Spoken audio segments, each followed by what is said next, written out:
جیسا کہ آج آپ تمام دوست اب آپ کے علم میں یہ بات ہے کہ یاسین ملک صاحب جو ہمارے کشمیری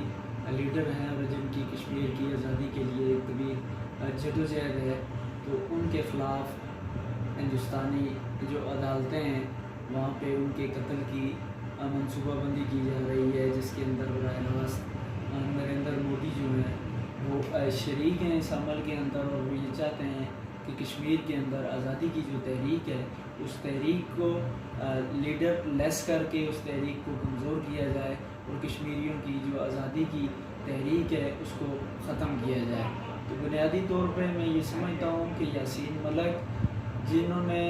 کشمیر کے اندر آزادی کی جو تحریک تھی وہ بندوق اٹھا کر سٹارٹ کی، اور پھر ایک ٹائم ایسا بھی آیا کہ انہوں نے گن ڈاؤن کر کے تو سیاسی جدوجہد کا راستہ اپنایا، اور 12 دفعہ انہوں نے اس بات کا اظہار کیا کہ میں مہاتما گاندھی کے عدم تشدد کا جو فلسفہ ہے تو اس فلسفے پہ میں اپنے کشمیر کی آزادی کی تحریک کو آگے لے کر بڑھوں گا۔ تو آج یقیناً ایک وہ شخص جس نے گن ڈاؤن کر کے عدم تشدد کے فلسفے پر عمل پیرا ہو کر سیاسی جدوجہد کے ذریعے اپنی تحریک کو آگے بڑھانے کی کوشش کی، تو ہندوستان جو دنیا بھر کے اندر سیکولرزم اور جمہوریت کا جو ایک اپنا چہرہ ہے وہ پیش کرتا ہے، تو یہ اس کے لیے بھی ایک سوالیہ نشان ہے کہ کس طرح وہاں پہ انڈیا کے اندر اور پھر اس کے زیر انتظام جموں کشمیر کے اندر جو وہاں کی لیڈرشپ ہے اس لیڈرشپ کو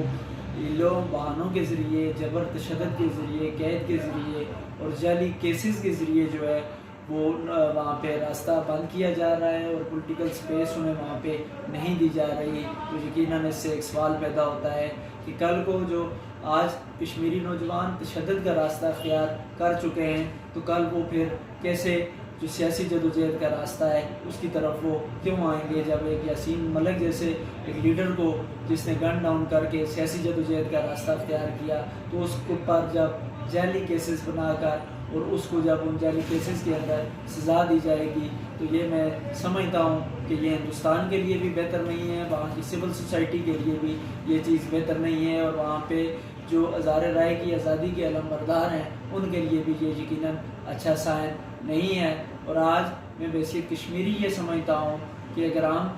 یاسین ملک کے کیس کو ہندوستانی میڈیا کے اندر دیکھیں، ہم وہاں پہ پرنٹ میڈیا کو، الیکٹرانک میڈیا کو، سوشل میڈیا کو اور دیگر میڈیمز کے اوپر دیکھیں تو وہ یاسین ملک صاحب کے کیس کو صرف اور صرف 2 پوائنٹس کے ساتھ ریلیٹ کر رہے ہیں، اور وہ کافی حد تک اس کے اندر کامیاب بھی ہوئے ہیں۔ پہلا ان کا جو یاسین ملک صاحب کی جدوجہد ہے وہ اس کو ٹیرر فنڈنگ کے ساتھ لنک کر رہے ہیں، اور اس کو ساتھ ہی وہ لنک کر رہے ہیں FATF کے ساتھ، تاکہ پاکستان جو FATF کی گرے لسٹ کے اندر موجود ہے تو یہ جو فنڈنگ ہے اس حوالے سے بھی یہ کہا جا رہا ہے کہ یہ پاکستان کی طرف سے کی گئی ہے، تو اس ٹیرر فنڈنگ کو وہ FATF کے ساتھ اور دہشت گردی کی اس سرگرمیوں کے ساتھ لنک کر رہے ہیں، اور اس کو پراپر ہندوستانی میڈیا کے اندر ہائی لائٹ کیا جا رہا ہے اور اس چیز کو انٹرنیشنلائز کرنے کی کوشش کی جا رہی ہے۔ اور دوسری طرف یاسین ملک صاحب ان کی تحریک کو، ان کے نظریے کو اور ان کی جدوجہد کو جموں کشمیر کے اندر مسخ کرنے کے لیے ان پہ یہ ایلیگیشن لگایا جا رہا ہے، جس کو بار بار وہاں کا میڈیا ہائی لائٹ کر رہا ہے کہ 90s کے اندر کشمیر ویلی سے جو بھی ہندو پنڈت تھے وہ مائیگریٹ ہوئے اور وہاں پہ ان کی جو کلنگ ہوئی تو اس میں یاسین ملک صاحب کا ہاتھ تھا۔ اب جو پنڈت کمیونٹی کشمیر ویلی کے اندر ہے اس کو یوز کیا جا رہا ہے یاسین ملک صاحب کے خلاف، اور اس طرح سے یاسین ملک صاحب کا ایک موقف ہے اس موقف کو ڈائیلوٹ کرنے کی کوشش کی جا رہی ہے، تو یہ بہت ہی افسوسناک ہے یہ عمل۔ اور دوسری طرف ہماری میں یہ سمجھتا ہوں کہ بحیثیت کشمیری ہمیں یہ چاہیے کہ ہماری کمیونٹی جو جہاں بھی موجود ہے اور اس میں جو کشمیری ڈائسپورا ہے ہمارا، کہ وہ وہاں پہ اپنا اس کے اوپر اپنا ایک کردار جو ہے وہ ادا کریں، اس کے اوپر اپنا موقف دیں اور دنیا کو یہ بتائیں کہ ایک ایسا شخص جو آزادی کی اور فریڈم کے لیے لڑ رہا ہے تو اس کو نہ ہی وہاں پہ اس کو کوئی اس کا وکیل ہے جو اس کی بات وہاں پہ اس کا کیس لڑ سکے، اور نہ ہی خود ان کو بات کرنے کی اجازت دی جا رہی ہے، تو یہ دنیا کے اندر ظلم کی اور جبر کی جو ہے وہ سب سے بڑی میں سمجھتا ہوں کہ مثال ہے۔ اس لیے بحیثیت کشمیری ہم جہاں پہ ریاست کی جسی بھی اکائی کے اندر دنیا کے کسی بھی کونے کے اندر موجود ہیں تو ہمیں جو عالمی ادارے ہیں ان کا ضمیر بھی جھنجھوڑنا چاہیے ہمیں، جو انٹرنیشنلی جو ہمارے ہیومن رائٹس کے ایکٹیوسٹ ہیں، جو سوشل میڈیا ایکٹیوسٹ ہیں، جو انسانی حقوق کی تنظیمیں ہیں، جو دیگر ادارے موجود ہیں، تو ان کی توجہ ہمیں اس طرح مبذول کرانی چاہیے۔ اور دوسرا میں یہ سمجھتا ہوں کہ دوسری سمجھداری جو بنتی ہے وہ ہماری اس آزاد جموں کشمیر کی یا پاکستان کے زیر انتظام جموں کشمیر کی حکومت کی بنتی ہے کہ یہ فی الفور یہاں پہ جو آزاد جموں کشمیر اسمبلی ہے اس کا مشترکہ اجلاس طلب کیا جائے، اور آزاد جموں کشمیر کی تمام پولیٹیکل پارٹیز جو ہیں ان کا ایک متفقہ آل پارٹیز کانفرنس بلا کر اس پر متفقہ ایک اعلامیہ جاری کیا جائے۔ اور تیسری تجویز جو میں یہ سمجھتا ہوں کہ اس حوالے سے ہونی چاہیے کہ وہ یہ ہے کہ حکومت پاکستان کا اس میں کردار یقیناً اہم نوعیت کا ہے، اور حکومت پاکستان کو یہ چاہیے کہ وہ دنیا بھر کے اندر اپنے سفارت خانے کو متحرک کریں، اور دنیا بھر کے اندر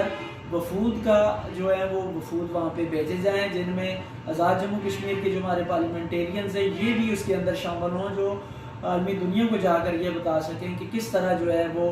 مقبوضہ جموں کشمیر کے اندر کشمیریوں کی آزادی کی جو تحریک ہے اس تحریک کو کمزور کرنے کے لیے وہاں کی جو لیڈرشپ ہے اس لیڈرشپ کے اوپر جعلی مقدمات بنا کر تو ان کو جعلی مقدموں میں جو ہے وہ سزائیں دینے کا سلسلہ شروع ہوا ہے۔ اور میں یہ بھی سمجھتا ہوں کہ یاسین ملک صاحب کے خلاف اگر کیس کا فیصلہ آتا ہے اور خدا نخواستہ میں کوئی سزا ہوتی ہے تو میں یہ سمجھتا ہوں کہ یہاں پہ یہ سلسلہ نہیں رکے گا، بلکہ دیگر جو کشمیری لیڈرشپ ہے جس میں شبیر شاہ صاحب ہیں اور دیگر جو آزادی پسند قیادت وہاں پہ ہندوستان کی جیلوں کے اندر قید ہے، تو اس کے بعد یقیناً ان کے گرد بھی گہرا تنگ کیا جائے گا، اور جو جعلی اور فرضی کیسز موجود ہیں تو اس حوالے سے ان کو بھی جو ہے وہ وہاں پہ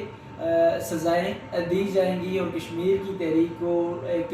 لیڈرشپ کے بغیر جو کوئی بھی تحریک ہوتی ہے وہ کامیاب نہیں ہو سکتی۔ اور جموں کشمیر کے اندر بھی ہندوستان اس وقت جو ہے وہ کشمیریوں کی آزادی کی تحریک کو، ان کے تشخص کی تحریک کو جو ہے وہ لیڈر لیس کر کے اس تحریک کو ختم کرنا چاہتے ہیں۔